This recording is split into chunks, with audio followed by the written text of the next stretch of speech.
What is going on, guys? Welcome to your very first lesson in physics. Now, for those of you guys who don't know me, my name is Bucky Roberts, and evidently I'm going to be teaching you guys some physics today. So, before I begin, I want to mention a few things.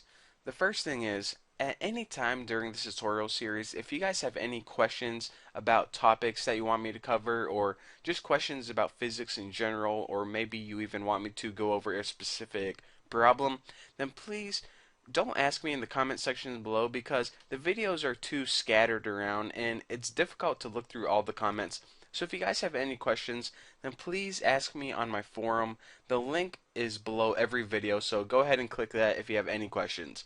So now that I gave you guys my nice little introduction, let's go ahead and jump right into physics.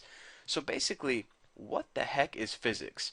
Well, the formal definition is the branch of science that deals with matter, energy, motion, and force.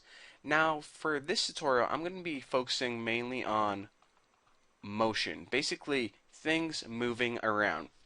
Now, whenever we talk about motion, we need to cover one quick definition first, and that's the definition of speed. What is speed? Well, for those of you who are addicted to drugs out there, you know that speed is indeed a drug, but that's not the kind of speed we're talking about. We're talking about the speed that's defined as distance over time. And yes, you guys are just going to have to deal with my handwriting. So speed is basically the distance traveled over the time traveled. Basically the rate at which an object moves, or as simple as I can put it, how fast is something going? That's what we want to try to figure out. That's the very first core concept that I'm going to be teaching you guys in physics. So whenever we need to solve problems dealing with speed, we like to use variables. Now, we use the variable s for speed, we use d for distance, and can you guys guess what we use for time? Yep, t for time. So with these three variables, we like to plug these into different equations whenever we're trying to calculate the average speed. So we're saying, okay, so the average speed is basically the distance traveled over the time traveled.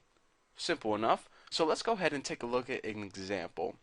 So say we have a problem that, let's say we want to find the average speed of, I don't know, a car or something. So we say that, let me just think of something here. Say that we drove 48 miles and it took us 4 hours to drive.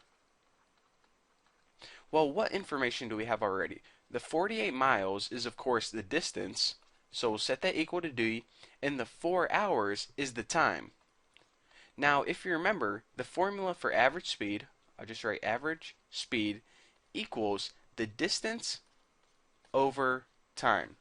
So we're trying to solve for speed, and we already got 48, which is the distance, over 4 hours.